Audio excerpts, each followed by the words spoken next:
Hello hello hello. कहाँ है भाई? ठीक है। तो क्या होता है, हम बात करते हैं कुछ एबायोटिक फैक्टर्स की। हम किसकी बात करते हैं? कुछ एबायोटिक फैक्टर्स की। उन एबायोटिक फैक्टर्स में हम देखते हैं कि क्या क्या चीजें आती हैं। लाइट आता है, सॉइल आता है, टेम्परेचर आता है, वाटर आता है। और जब ये सफिशिएंट अमाउंट में प्रेजेंट नहीं होते हैं, जब ये सफिशिएंट अमाउंट में प्रेजेंट नहीं होते हैं, तब आप बोलते हो कि भाई कंडीशन जो है वो स्ट्रेसफुल हो गई है, या कंडीशन जो है वो अनफेवरेबल हो गई है किसी न किसी स्पीशीज के लिए। ठीक है। अब दो कुछ उपाय हैं कि कैसे रिस्पॉन्स करता है कोई भी ऑर्गेनिज्म, की हमने लास्ट क्लास में देखा था कि जैसे अगर कोई ऑर्गेनिज्म है तो वो ऑर्गेनिज्म या तो क्या करेगा, वो ऑर्गेनिज्म या तो उस जगह से, मान लो कि कंडीशन अनफेवरेबल हो गई है, तो या तो उस जगह से वो निकल जाएगा यानी कि माइग्रेट कर जाएगा, या फिर उस सिचुएशन से बचने के लिए उस सिचुएशन को सस्पेंड करेगा, मतलब स्किप करेगा। एक या फिर रेगुलेट करेगा खुद से, या फिर कंफर्म करेगा। ठीक है, यही कुछ उपाय हैं। लेकिन अडेप्ट कैसे करेगा वो हम आज बात करने वाले हैं। ठीक है। When the stressful conditions arrives, how organisms, even plant और animal, adapt to the environment, this is what we are going to study today और डिस्कस टुडे। तो अडेप्टेशन में जो सबसे पहला ही क्वेश्चन आपसे पूछता है, ठीक है, साथ साथ लिखते जाओ आप लोग, ठीक है, दैट वुड बी बेटर। तो सबसे पहला ही क्वेश्चन आपसे पूछता है कि बताओ भाई, क्या बताओ, लास्ट क्वेश्चन जो हमने किया था वो कितना क्वेश्चन नंबर था? Question number 9, right. अभी जो हम क्वेश्चन नंबर कर रहे हैं वो क्या है? Question number 10। तो आपसे पूछेगा, बताओ adaptation of adaptation of organisms, adaptation of organisms in desert conditions, adaptation of organisms in desert condition। कि अगर कंडीशन डेजर्ट कंडीशन में, क्योंकि जो सिचुएशन है वो बहुत ज़्यादा वर्सफुल है, बहुत ज़्यादा लीथल है, एक दिन भी आपके लिए सरवाइव करना बहुत मुश्किल है। क्यों? क्योंकि वहां पर वाटर स्कैरसिटी है, पानी की कमी है डेजर्ट कंडीशन में। तो कैसे सरवाइव करते हैं वहां के स्पीशीज? तो कैसे सरवाइव करते हैं वहां के स्पीशीज? सबसे पहला एग्जाम्पल जो हम यहाँ पर देखेंगे, ठीक है, सबसे पहला जो एग्जाम्पल हम यहाँ पर देखेंगे वो है कंगारू रैट का। किसका? सबसे पहला देखेंगे कंगारू रैट। ठीक है, सबसे इंपॉर्टेंट, सबसे पहले तो कंगारू रैट जो डेजर्ट्स में पाया जाता है, ठीक है, डेजर्ट में पाया जाता है। कहाँ पाया जाता है? नॉर्थ अमेरिकन डेजर्ट में।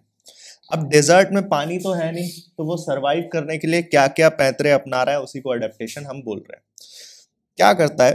अब वो एक बार अगर पानी पिएगा, that will be sufficient for the whole year, क्योंकि पानी तो उसे मिल ही नहीं रहा है। तो एक बार वो पानी पिएगा तो that would be sufficient for the whole year, पूरे क्या बोलते हैं साल के लिए वो इनफ रहेगा। अब ये किस तरह से अडेप्ट किया है उसने अपनी बॉडी को, क्या फिजियोलॉजिकल अडेप्टेशन है, तो वो देखते हैं।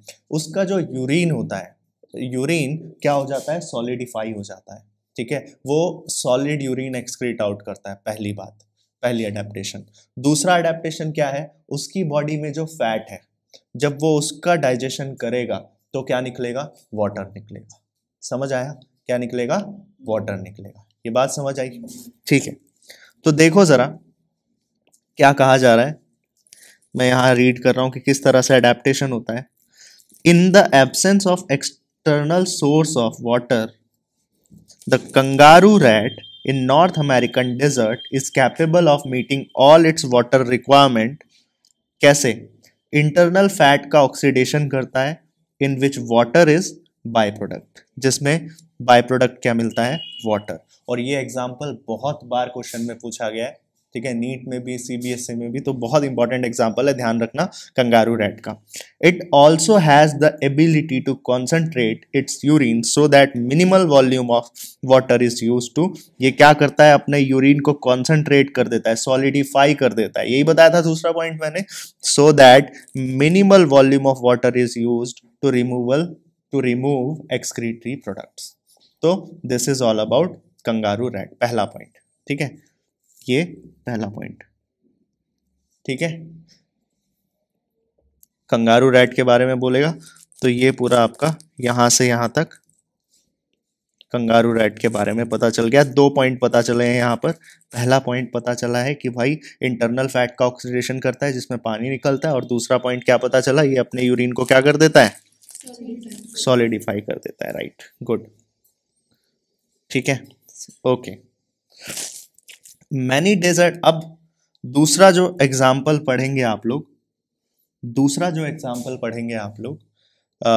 डेजर्ट कंडीशन में किस तरह से ऑर्गेनिज्म सरवाइव करते हैं। ये तो पहला जो पढ़ा वो एनिमल का था, पहला जो पढ़ा वो किसका था, एनिमल का था। अब हम बात कर रहे हैं किस तरह से प्लांट सरवाइव करते हैं, ठीक है, किस तरह से प्लांट सरवाइव करते हैं। तो प्लांट्स में आपको जो स्पीशीज मिलेंगे सरवाइव करते हुए वो क्या है, वो है जैसे प्लांट जैसे कि ओपुंशिया, प्लांट जैसे कि ओपुंशिया। ऊपर में अगर मुझे 2 पॉइंट में पूरा समराइज करनी हो वो वाली बात, तो ये आप क्या लिखोगे, फैट ऑक्सीडेशन में, फैट ऑक्सीडेशन करता है पहला पॉइंट, जिससे कि वाटर निकलता है, वाटर रिलीज होता है, ठीक है। और दूसरा पॉइंट क्या लिखोगे आप, हाँ ठीक है, दूसरा पॉइंट यही लिखोगे आप कि यूरिन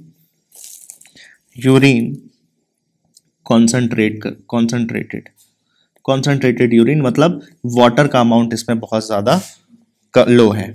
ओपुंशिया जैसे प्लांट या कैक्टस जैसे प्लांट सरवाइव कर जाते हैं कहां पर, डेजर्ट कंडीशन में। क्या रीजन है, पहला यहां पर भी कुछ पॉइंट्स लिखोगे कि इनके पास जो स्टोमेटा है ना, वो जो है वो बहुत डीप संकन स्टोमेटा है।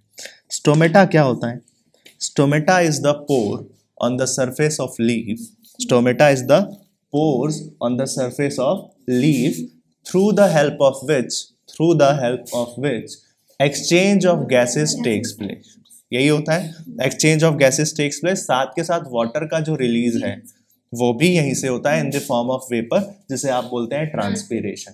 तो अगर मान लो स्टोमेटा है तो स्टोमेटा से तो बहुत ज्यादा वाटर का लॉस होने लगेगा, स्टोमेटा से तो वाटर का लॉस होगा ही होगा। तो स्टोमेटा से जो वाटर का लॉस है उसको प्रिवेंट करने के लिए अगर मैं स्टोमेटा को ही बहुत डीप सिचुएट कर दूं, एनाटॉमी इस तरह से डिजाइन हो किसी प्लांट की कि स्टोमेटा बहुत ज्यादा डीप रूटेड है, ठीक है, स्टोमेटा क्या है, बहुत ज्यादा डीप रूटेड है, तो बहुत मैं यहाँ पर काफी हद तक ट्रांसपिरेशन प्रिवेंट करूंगा, यानी कि वाटर लॉस प्रिवेंट करूंगा स्टोमेटा से। दूसरी बात, अगर आप मुझे बताओ इवेपोरेशन दिन में ज्यादा पॉसिबल है या रात में, जल्दी बताओ, हाँ या ना, जल्दी बोलो भाई, कहाँ गए, इवेपोरेशन दिन में ज्यादा पॉसिबल है या रात में, दिन में, बिकॉज ऑफ सनलाइट, ठीक है, because of sunlight, light, because of sunlight, light, हाँ। तो अगर ये लोग क्या करते हैं, ये उल्टा मैकेनिज्म चलाते हैं जिसको बोलते हैं कैम पाथवे, ठीक है, यानी कि ये दिन में स्टोमेटा क्या रखेंगे, क्लोज, और रात में स्टोमेटा क्या रखेंगे, ओपन। दिन में अगर स्टोमेटा ही क्लोज है तो क्या ट्रांसपीरेशन पॉसिबल है, वाटर लॉस पॉसिबल है, यहाँ से नहीं, क्लोज है स्टोमेटा, ठीक है। और रात में ओपन कर रहे हैं, रात में तो ऑलरेडी ह्यूमिडिटी बहुत ज्यादा होगी, बाहर एटमॉस्फेयर में तो ऑलरेडी वाटर का लॉस नहीं होगा। क्यों, क्योंकि वाटर हमें पता है always moves from higher concentration to lower concentration, right. तो यही सब बातें हैं डेजर्ट प्लांट्स की। देखो एक बार रीड करते हैं second question, many desert plants have thick cuticle on their leaf surface, ठीक है, हाँ, ये भी बहुत इंपॉर्टेंट पॉइंट है कि उनके अगर आप देखो ना जो डेजर्ट प्लांट्स हैं, तो डेजर्ट प्लांट्स में, डेजर्ट प्लांट्स जो होते हैं, ठीक है, जो डेजर्ट प्लांट्स होते हैं उनका क्यूटिकल बहुत ज़्यादा थिक होता है। जैसे फॉर एग्जांपल वो आउटर मोस्ट लेयर जो होती है वो बहुत थिक होती है, जैसे फॉर एग्जांपल कैक्टस, कैक्टस अंदर से उसके अंदर वाटर है लेकिन लेकिन बाहर से कितना टफ होता है एलोवेरा, बाहर से कितना टफ होता है और अंदर जेली है डेजर्ट प्लांट। समझ आया? तो सेम वे, तो बाहर से क्यूटिकल जो है वो थिक है और उसके जो लीव्स है वो इवॉल्व होके क्या टर्न आउट हो गए, वो अब थॉर्न्स बन गए, कांटे बन गए। समझ आया? तो लीव्स विच आर रिस्पॉन्सिबल, अब लीव्स का सरफेस, जैसे फॉर एग्जांपल एक लीफ है, पाम लीफ है जिसका सरफेस एरिया बहुत ज्यादा है, पाम लीफ है जिसका सरफेस एरिया बहुत ज्यादा है, तो यहां से वाटर लॉस होने की प्रोबेबिलिटी भी बहुत ज्यादा है, वाटर लॉस होने की प्रोबेबिलिटी भी बहुत ज्यादा है। लेकिन अब अगर इस लीफ को मैं इवॉल्व कर दूं और इसको मैं कन्वर्ट कर दूं एक पॉइंट में, एक कांटे के रूप में, तो उस कांटे से ज्यादा, कांटे का सरफेस एरिया तो बहुत कम है, तो इसका मतलब उससे वाटर लॉस क्या होगा, बहुत कम होगा। वाटर लॉस क्या होगा, बहुत कम होगा। ये बात समझ आई? तो यहां पर पहला तो समझ आया ये कि संकन स्टोमेटा है। दूसरा पॉइंट आप लिखोगे स्टोमेटा ओपन और क्लोज कब होता है, stomata open, stomata close during day और स्टोमेटा ओपन ड्यूरिंग नाइट। अब डेजर्ट कंडीशन में सरवाइव करने के लिए यही कंडीशन है। ठीक है, एक और बात बोला है, एक और पॉइंट, क्यूटिकल काफी थिक है, क्यूटिकल काफी थिक है। ठीक है, और क्या पॉइंट लिखा है, और है कि भाई जो लीव्स हैं वो लीव्स क्या बन गए हैं, अब थॉर्न्स बन गए। ठीक है, लीव्स क्या बन गए, थॉर्न्स बन गए। समझ आया? लीव्स थॉर्न्स बन गए। तो ये सब पॉइंट्स हैं जिसकी मदद से प्लांट जो है वो कुछ अडेप्टेशन करता है to survive in the desert condition. मैं पढ़ रहा हूं, many desert plants have a thick cuticle on their leaf surface and have their stomata arranged in deep pits, sunken stomata, to minimize what, water loss through transpiration। है ना? Transpiration मैंने अभी बताया, इसकी डेफिनेशन क्या होती है ट्रांसपीरेशन की, कि भाई the loss of water from the surface of leaves और the stomata in the form of vapour is known as transpiration. ठीक है, is known as transpiration. They also have a special photosynthetic pathway, इनके पास special photosynthetic pathway होता है जिसको cam pathway भी बोलते हैं, जिसके बारे में मैंने बताया कि ये क्या करेंगे, अपना स्टोमेटा क्लोज रखेंगे डे टाइम में और रात में क्या करेंगे, ओपन करेंगे।